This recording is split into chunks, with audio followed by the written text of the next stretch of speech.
Баршаңызға сәлем, менің есімім Фариза, каналыма қош келдіңіздер.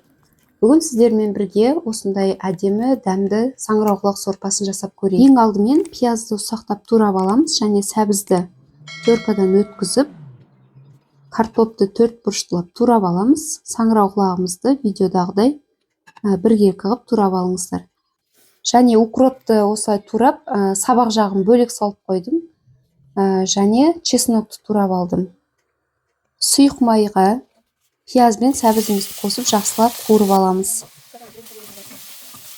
Сорпаның түсі әдемі болып шығу үшін сәбізіміздің сары болып майға түсі шыққанға дейін жақсылап қуырған дұрыс. Одан кейін жаңағы укроптың сабақ жағын бірге қосып қуырамыз, ал жұмсақ жағын артынан дайын болғанда саламыз.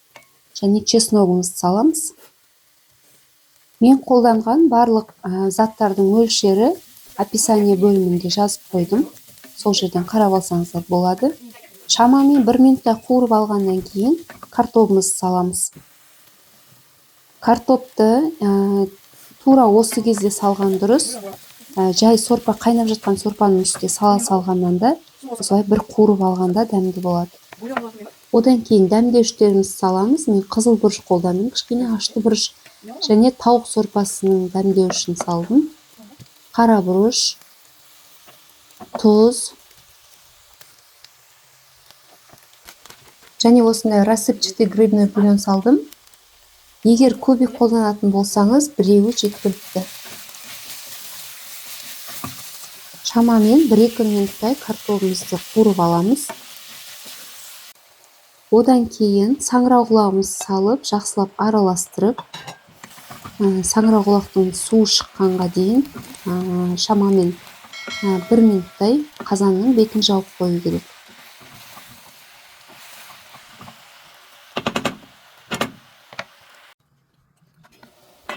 Мінекей видеода көріп отырғандарыңыздай кішкене суы шығып, қуырылғаны белгілі болады. Міне иісі бұрқырап, әдемі болып тұр. Дәл осы кезде 2 литр қайнап тұрған су құямыз. Және жақсылап араластырып, бетін жауып, 15 минуттай қайнатамыз. Картопымыз піскен кезде қалған укропымызды салып, 1-2 минуттай демалдырамыз. Мінекей сорпамыз дайын болды. Өте дәмді және жасалуы да оңай. Егер видео ұнаған болса, лайк басып, комментарий жазып, жақындарыңызбен бөлісіп қоюды ұмытпаңыздар.